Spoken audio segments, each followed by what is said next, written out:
Your tomato plants might be dying right now and you don't even know it. If your leaves are yellowing, wilting, or your plants just aren't producing, there's one huge mistake that could be the culprit. Stick around because I'll reveal the #1 mistake killing your tomatoes and exactly how to fix it before it's too late. Before we start, tell me in the comments, what's the biggest problem you're facing with your tomato plants? Let's solve it together. And if you love growing tomatoes, hit like and subscribe for more must-know tips. Tomato roots hate sitting in water, but many gardeners don't realize their soil isn't draining properly. When the roots are constantly wet, they suffocate, rot, and the plant slowly dies. How to tell if your soil has poor drainage? Are your leaves turning yellow or curling? Does water pool on the soil surface after watering? Are your tomato stems looking weak and thin?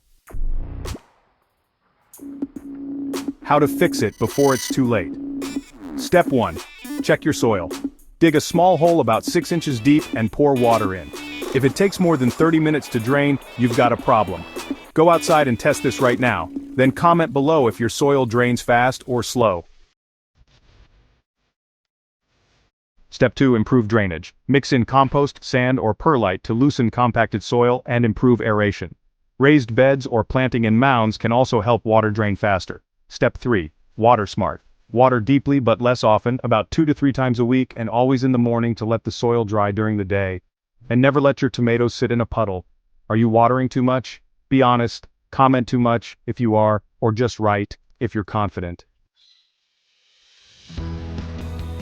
Planting tomatoes in clay soil without fixing it, using heavy mulch too early in the season, not adding organic matter to break up hard soil. Are you making any of these mistakes? Comment which one sounds familiar. Fix your drainage now, and you'll have stronger, healthier tomatoes in no time. Drop a comment with your biggest tomato growing struggle. I reply to as many as I can. And if this video helped you, don't forget to like, share, and subscribe so you never miss another tomato saving tip.